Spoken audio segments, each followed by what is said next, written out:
अस्सलाम वालेकुम dear students, welcome to my YouTube channel. तो जी स्टूडेंट्स, आप लोगों की एक और इंतहाई आसान असाइनमेंट आ चुकी है और इस असाइनमेंट में आप लोग 20/20 मार्क्स आसानी से ले सकते हैं। ठीक है, तो इस वीडियो में आज हम बात करने वाले हैं ENG 201 के असाइनमेंट नंबर 1 के सोल्यूशन के बारे में। और इसमें बेसिकली दो क्वेश्चन है। पहला क्वेश्चन आप लोगों का 10 नंबर का है और दूसरा क्वेश्चन भी 10 नंबर का है। ठीक है, पहले क्वेश्चन में तो आप लोगों का सबसे जो फेवरेट फॉर्मेट है, ठीक है, MCQs, वो आप लोगों को यहाँ पे दिए हुए हैं और उनको सिर्फ आपने जो करेक्ट आंसर है, ठीक है, उसको आपने यहाँ पे चूज़ करना है। करेक्ट आंसर को आप चूज़ करेंगे तो उसको आपको 20 मार्क्स मिल जाएंगे। ठीक है, तो पहला क्वेश्चन तो बड़ा स्ट्रेट फॉरवर्ड है। ठीक है, तो यहाँ पे इसको अटैम्प्ट करने से पहले, क्वेश्चन की तरफ जाने से पहले जो हमारे यहाँ पे कुछ गाइडलाइंस दी हुई हैं उनको देख लेते हैं कि एक तो असाइनमेंट को आपने MS वर्ड के अंदर बनाना है। सेकेंडली आपने इसको ड्यू डेट के बाद सबमिटिंग कराना और उसके बाद फ़ॉन्ट स्टाइल आप लोगों ने टाइम्स न्यू रोमन और फ़ॉन्ट साइज़ आप लोगों ने 12 रखना है। ठीक है, तो ये टेक्स्ट की बेसिकली गाइडलाइंस हैं और फ़ॉन्ट कलर आप लोगों ने ब्लैक करना है। इसके अलावा कोई और कलर आप लोगों ने हाईलाइट के लिए भी या वैसे भी अपने असाइनमेंट के अंदर आपने यूज़ नहीं करना। ठीक है, अब चलते हैं पहले क्वेश्चन की तरफ। पहले क्वेश्चन में जैसे कि मैंने आपको बताया कि यहाँ पे MCQs हैं और जैसे कि आपको स्क्रीन पे नज़र आ रहा है कि यहाँ पे सिर्फ और सिर्फ आपने MCQs का जो करेक्ट आंसर है उसको आपने हाईलाइट करना है, बोल्ड करना है, अंडरलाइन कर लें, ठीक है, इटैलिक कर लें, जो भी आप कर लें, लेकिन बस आपको MCQs यहाँ पे दिए हुए हैं और उसका जो करेक्ट ऑप्शन है उसको आपने यहाँ पे सिंपली चूज़ करना है। अब यहाँ पे पहला क्या है कि how would you organize a report.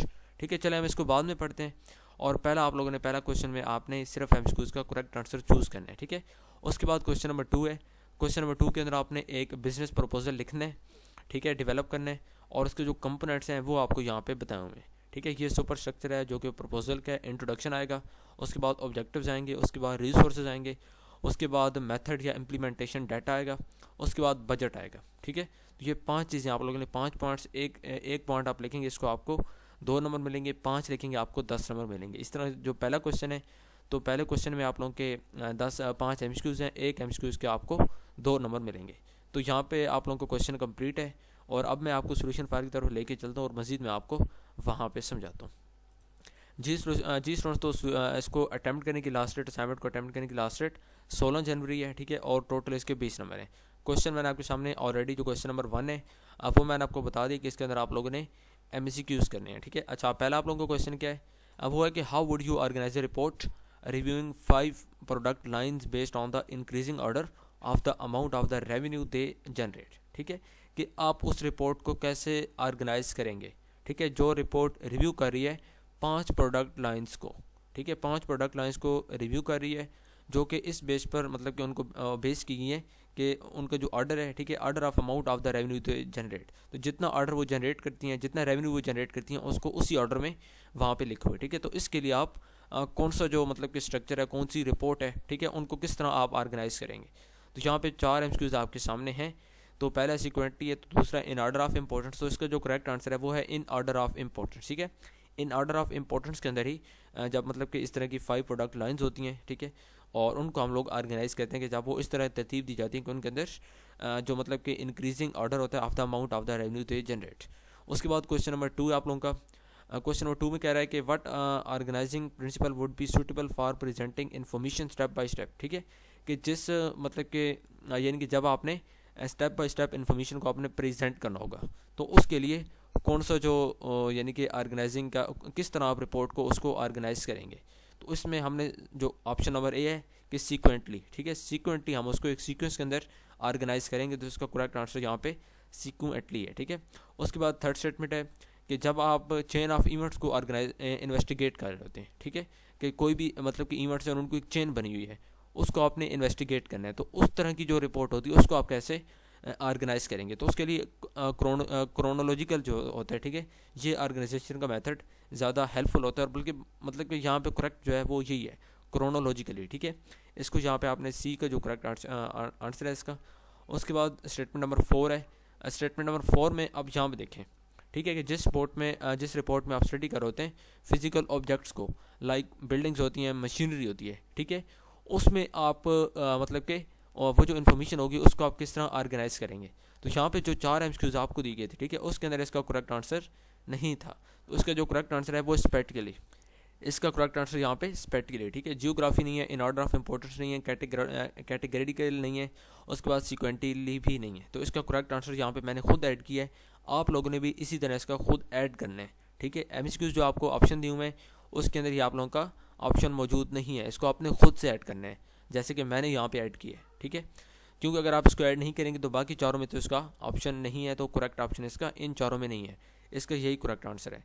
उसके बाद स्टेटमेंट नंबर 5 है, तो इसके अंदर भी कि जब आपके लिए जो लोकेशन होती है वो आपका स्टडी के लिए क्रूशियल एस्पेक्ट होती है, इंपॉर्टेंट एस्पेक्ट होती है, तब आप कौन सा मेथड यूज़ करते हैं ऑर्गेनाइजेशन का, तो हम तब यूज़ करते हैं जियोग्राफी का, ठीक है। इसके अंदर भी जो ये चार आपको ऑप्शन दिए हुए हैं, इसके अंदर ये जियोग्राफी यहाँ पे नहीं था, ठीक है। तो ये चार भी गलत हैं, इसका करेक्ट यहाँ पे जियोग्राफी है। तो उसको आपने इस तरह ई लगा के, ठीक है, तो ये आपका ई बन जाएगा, ई ऑप्शन बन जाएगा और यही आपका करेक्ट आंसर होगा, ठीक है। यहाँ तक आपको समझ आ गया। आपने इसका एज इट इज़ कर लेना है, इसमें तमाम स्टूडेंट्स का जो आंसर है सबका सेम होगा, कोई आप लोगों ने चेंजेस नहीं करनी, ठीक है। इसको बेशक आप लोग डायरेक्ट आंसर लिख लें या आप जो इसका मतलब कि करेक्ट आंसर है वो लिख लें, या आप MCQs लिख लें और जो करेक्ट आंसर है उसको अंडरलाइन कर लें, बोल्ड कर लें, हाईलाइट कर लें, जैसे भी आपने करना है कर सकते हैं। लेकिन आप लोगों का ये तमाम स्टूडेंट्स का आंसर सबका सेम होगा, ठीक है। उसके बाद जो क्वेश्चन नंबर 2 है, इसके अंदर आपने एक बिजनेस प्रपोजल लिखने हैं और उसके जो हेडिंग्स हैं वो आपको बता दी गई हैं।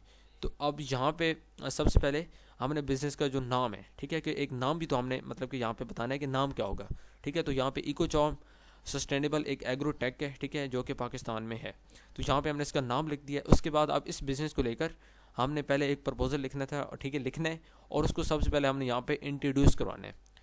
तो उसको इंट्रोड्यूस यहाँ पे करवाना है, इंट्रोडक्शन हमने इसको थोड़ा सा यहाँ पे एक ब्रीफ सा पैराग्राफ हमने यहाँ पे लिख दिया है और इसके अंदर हमने इस बिज़नेस का जो कि हमने यहाँ पे इकोचार्म के नाम से है इसको यहाँ पे हमने लिख दिया, ठीक है। इसका जो थोड़ा सा इंट्रोडक्शन है कि ये है क्या, इसके अंदर क्या काम होगा, तो ये थोड़ा सा आपने इंट्रोडक्शन, कोई भी आप बिज़नेस चूज़ कर सकते हैं, कोई भी बिज़नेस का आइडिया आपके माइंड में आता है उसका आपने नाम लिखना है। उसके बाद आपने उसको इंट्रोड्यूस करवा देना है कि आप ये बिज़नेस करना चाह रहे हैं, तो वो कैसे होगा, क्या होगा, ठीक है।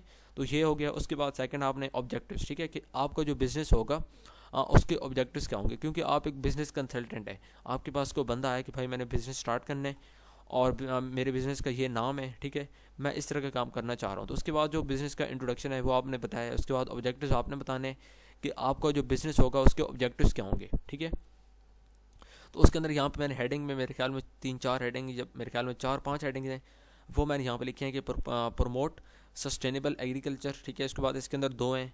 उसके बाद एम्पावर स्मॉल होल्डर फार्मर्स, ठीक है। उसके बाद enhance crop yield and quality, उसके बाद एस्टैब्लिश पार्टनरशिप्स। तो यहाँ पे मैंने 4 हेडिंग्स लिखी हैं और उनके फर्दर आगे 2-2 ऑब्जेक्टिव्स जो कि हमारे मेन ऑब्जेक्टिव्स हैं वो मैंने यहाँ पे मेंशन कर दिए हैं। उसके बाद जी आगे आप लोगों ने करना है कि इसी बिज़नेस के जो रिसोर्सेज हैं, ठीक है, कि रिसोर्सेज आपके कौन से होंगे। तो हमने यहाँ पे बता दी कि हमारा ह्यूमन रिसोर्स होगा, उसके बाद टेक्नोलॉजी इंफ्रास्ट्रक्चर, ये हमारे ज़राए होंगे, ठीक है, कि जहाँ से हम हमारा जो मतलब कि बिज़नेस के ऑब्जेक्टिव्स हैं तो उनको हम लोग यहाँ पे इन रिसोर्सेज को यूज़ करते हुए फुलफ़िल करेंगे, ठीक है।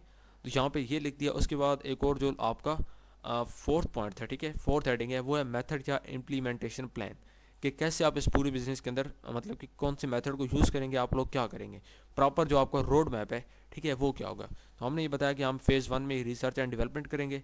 उसके बाद फ़ेज़ 2 के अंदर पायलट प्रोग्राम्स करेंगे, ठीक है।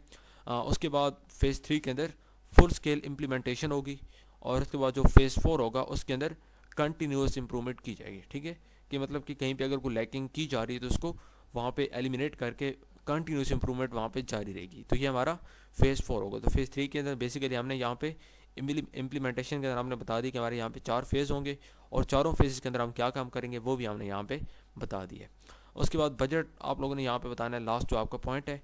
तो बजट के अंदर हमने बता दिया कि रिसर्च एंड डेवलपमेंट के लिए हमें इतना बजट चाहिए, पायलट प्रोग्राम के लिए इतना चाहिए, ठीक है, क्योंकि ये हमारा मेथड है। मेथड के अंदर जी हमने मेथड लिखा है, उसी मेथड के बारे में हमने बजट को बताना है, ठीक है। तो मेथड हमने ऊपर बता दी। उसके बाद ये हमारा बजट है फुल स्केल इंप्लीमेंटेशन के लिए 40 मिलियन, ओवरऑल हमें 90 मिलियन PKR, ठीक है, का अमाउंट चाहिए इस बिज़नेस को स्टार्ट करने के लिए। तो ये हमारे यहाँ पे जो बिज़नेस प्रपोजल था बिल्कुल कंप्लीट हो गया और जो हेडिंग्स हमें बताई गई थी उन्हीं के अंदर हमने रहकर अपना जो प्रपोजल है उसको हमने यहाँ पे कंप्लीट कर लिया, ठीक है। आपने कोई भी बिज़नेस का नेम चूज़ करना है और उसके बाद फर्दर आपने उसको इन्हीं हेडिंग को देकर जिस तरह का मैंने यहाँ पे लिखा हुआ है इस तरह के पार्ट्स आपने बना लेने हैं। ऑब्जेक्टिव्स का मकसद मतलब कि ऑब्जेक्टिव्स आएंगे, उसके बाद बजट होगा, उसके बाद ऑब्जेक्टिव्स को आप कैसे फुलफिल करेंगे, उसके बाद रिसोर्स वगैरह, ठीक है। ये तमाम चीज़ें आपने मेंशन कर देनी है। अगर आपको कहीं भी किसी किस्म का मसला होता है तो आप लोगों ने लाजमी कमेंट्स बॉक्स में बात करनी है। और अगर आप चैनल पे न्यू हैं तो चैनल को सब्सक्राइब लाजमी करना है, बेल आइकन के बटन को आपने लाजमी प्रेस करना है, ठीक है। अगर आप ताकि मैं अंदर जितने भी के सोल्यूशन अपलोड करूँ उसका आपको फ़ायदा हो सके, ठीक है। स्टूडेंट्स मिलते हैं नेक्स्ट वीडियो में। टिल देन अल्लाह हाफिज़, थैंक यू सो मच।